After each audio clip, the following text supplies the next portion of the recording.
Shalom, selamat pagi adik-adikku semua. Apa kabarnya hari ini? Wah, senang sekali. Akhirnya kita bisa ketemu kembali untuk sekolah minggu. Sepertinya semuanya sudah pada rapi-rapi nih, sudah siap untuk sekolah minggu.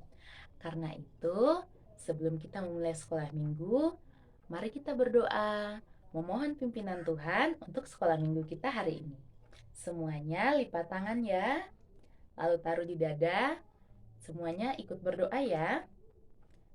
Tuhan Yesus, terima kasih untuk berkat-Mu hari ini. Saat ini kami mau sekolah minggu. Kiranya Engkau memberkati kami. Dalam nama Yesus kami berdoa. Haleluya. Amin. Nah, sekarang sebelum kita melanjutkan sekolah minggu kita, Kak Sarah mau nanya nih. Di sini siapa yang masih ingat pelajaran sekolah minggu yang diajarkan Mbak Jovita minggu lalu?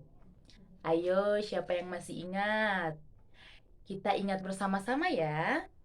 Materi kita minggu lalu, kita belajar tentang jumpa dengan Tuhan Yesus.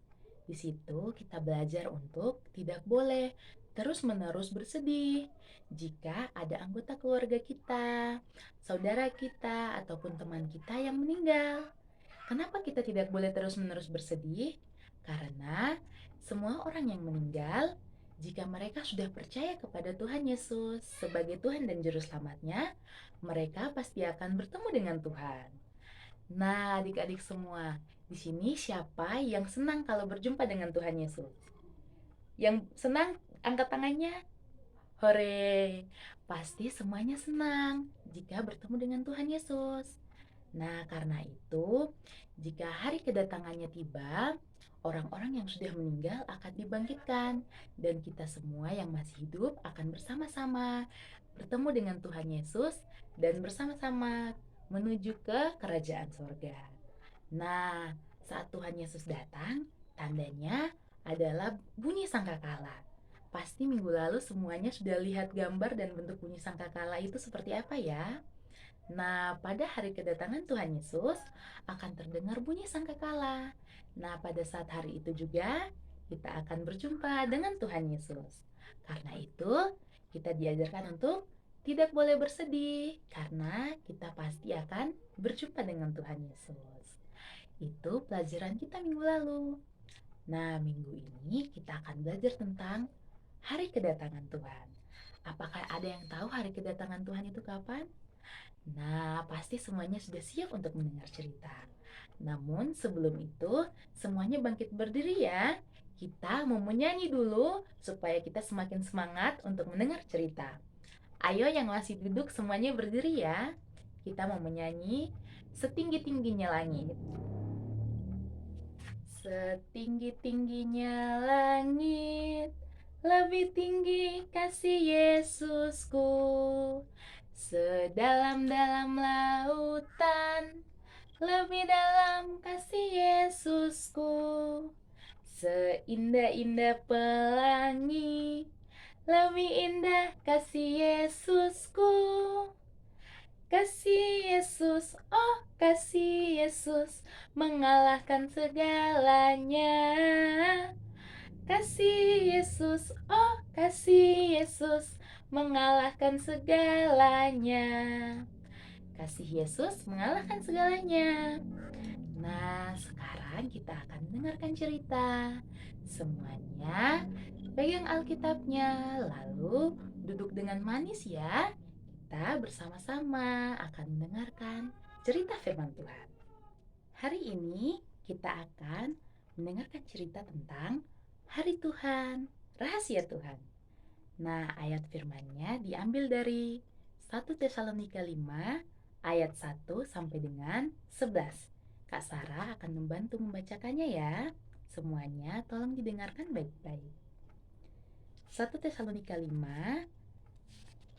ayat 1 sampai dengan ayatnya yang ke-11. Berjaga-jaga. Tetapi tentang zaman dan masa, saudara-saudara, tidak perlu dituliskan kepadamu. Karena kamu sendiri tahu benar-benar bahwa hari Tuhan datang seperti pencuri pada malam. Apabila mereka mengatakan semuanya damai dan aman, maka tiba-tiba mereka ditimpa oleh kebinasaan, seperti seorang perempuan yang hamil ditimpa oleh sakit bersalin. Mereka pasti tidak akan luput. Tetapi kamu, saudara-saudara, kamu tidak hidup di dalam kegelapan, sehingga hari itu tiba-tiba mendatangi kamu seperti pencuri. Karena kamu semua adalah anak-anak terang dan anak-anak siang. Kita bukanlah kegelapan orang-orang malam atau orang-orang kegelapan. Sebab itu baiklah jangan kita tidur seperti orang-orang lain, tetapi berjaga-jaga dan sadar. Sebab mereka yang tidur, tidur waktu malam, dan mereka yang mabuk, mabuk waktu malam. Tetapi kita yang adalah orang-orang siang, baiklah kita sadar, berbaju sirahkan iman dan kasih, dan berketopongkan pengharapan keselamatan. Karena Allah tidak menetapkan kita untuk ditimpa murka, tetapi untuk beroleh keselamatan oleh Yesus Kristus Tuhan kita, yang sudah mati untuk kita, supaya kita berjaga-jaga, entah kita tidur, kita hidup bersama-sama dengan Dia. Karena itu, nasihatilah seorang akan yang lain, dan saling membangunlah kamu seperti yang memang kamu lakukan. Demikian pembacaan ayat firman Tuhan. Dahulu kala ada dua orang sahabat yang bernama Naomi dan juga Samuel. Nah, mereka ini bersahabat. Suatu hari, Naomi berkunjung ke rumah Samuel. Tok, tok, tok, tok. Permisi. Halo Samuel. Permisi. Tok, tok, tok, tok. Oh, halo Naomi. Maaf ya lama. Aku tidak mendengar suara ketukan karena suara televisinya terlalu besar. Oh, kamu lagi nonton ya? Kamu nonton apa? Iya, tadi aku sedang nonton berita. Berita itu tentang hari kiamat. Wah, apa itu hari kiamat? Hari kiamat itu hari berakhirnya seluruh kehidupan di dunia. Tuhan akan datang kembali ke dunia. Oh gitu. Kok sampai masuk berita ya? Iya, karena orang-orang bilang kalau hari Selasa itu hari kiamat. Makanya masuk di berita. Oh ya? Apakah hari Selasa besok akan kiamat? Kok orang tersebut bisa tahu?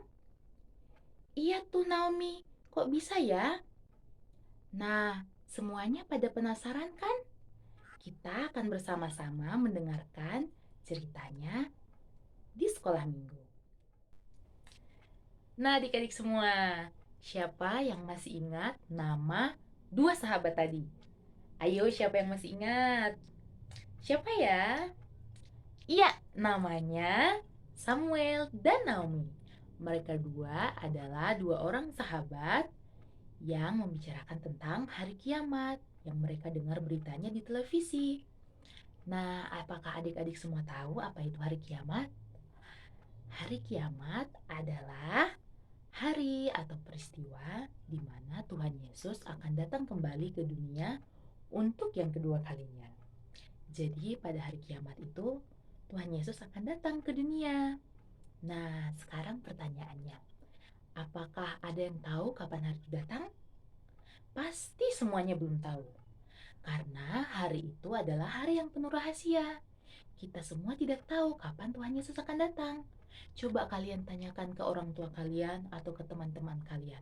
Pasti semuanya belum tahu kapan hari itu akan datang. Karena hari itu masih rahasia. Jadi kita tidak tahu kapan hari itu akan tiba. Namun, Tuhan Yesus dalam kitab Tesalonika ayat yang ke-8 sampai ayat yang ke-11 mengatakan bahwa kita semua tidak perlu takut bila hari itu akan datang. Karena semua orang yang percaya kepada Tuhan Yesus pasti akan diselamatkan, dan Tuhan Yesus akan datang menjemput kita untuk kembali bersama-sama menuju kerajaan sorga. Karena itu adik-adik semua jangan takut ya bila hari itu datang. Karena itu, kita semua diminta Tuhan Yesus untuk selalu siap dan berjaga-jaga. Karena kita tidak tahu kapan hari itu akan datang. Jadi ketika kita sudah siap dan berjaga-jaga, maka pada hari Tuhan Yesus akan datang, kita semua sudah siap untuk bersama-sama dengan Tuhan Yesus menuju ke kerajaan sorga. Nah, itu firman Tuhan kita hari ini. Firman Tuhan hari ini mengajarkan kita untuk selalu siap dan berjaga-jaga. Karena kita tidak tahu kapan Tuhan Yesus akan datang. Karena hari kedatangan Tuhan Yesus itu merupakan hari yang rahasia. Tidak ada seorang pun yang tahu. Karena itu Tuhan Yesus mengajak kita untuk selalu berjaga-jaga dan berdoa sambil menunggu kedatangannya. Tapi kita juga diminta Tuhan Yesus untuk tidak takut. Karena kita semua adalah orang-orang yang percaya, jadi ketika Tuhan Yesus datang, pasti Tuhan Yesus akan membawa kita menuju ke surga. Nah, itu pelajaran kita hari ini. Sekarang kita akan bersama-sama menghafalkan ayat hafalan. Ayat hafalan kita minggu ini terdapat di dalam Matius 24 ayat 42. Nah, semuanya ikuti gerakan Kasara ya. Matius 24 ayat 42. Berjaga-jagalah, kamu tidak tahu hari mana Tuhanmu datang. Sekali lagi, berjaga-jagalah, kamu tidak tahu hari mana Tuhanmu datang. Iya, itu ayat hafalan kita minggu ini yang mengajarkan kita bahwa hari Tuhan adalah hari yang penuh rahasia. Jadi kita tidak tahu kapan Tuhan akan datang. Nah, nanti minta tolong kedua orang tuamu untuk merekamkan ya, karena ayat hafalan ini akan menjadi tugas kita minggu ini. Sebelum kita mengakhiri sekolah minggu kita, Kak Sarah juga mau mengingatkan untuk adik-adik semua jangan lupa untuk memberikan persembahan ya. Nanti persembahannya bisa dititipkan ke orang tua. Terima kasih. Sekarang kita akan bersatu dalam doa untuk mengakhiri sekolah minggu kita. Angkatlah tangan, tutup mata. Mari berdoa kepada Tuhan. Tuhan Yesus, terima kasih untuk berkat-Mu hari ini. Saat ini kami telah selesai sekolah minggu. Terima kasih Tuhan untuk firman-Mu hari ini. Ajar kami untuk selalu menjadi anak-anak yang takut akan Tuhan dan setia menunggu kedatangan-Mu. Kami menyerahkan seluruh hidup kami ke dalam tangan-Mu. Terima kasih Tuhan, terima kasih Yesus. Ini doa kami, di dalam nama Yesus kami berdoa. Haleluya, amin. Terima kasih sudah merajin mengikuti sekolah minggu. Jangan lupa untuk mengikuti sekolah minggu minggu depan lagi ya. Selamat hari Minggu, Tuhan Yesus memberkati. Sampai jumpa minggu depan.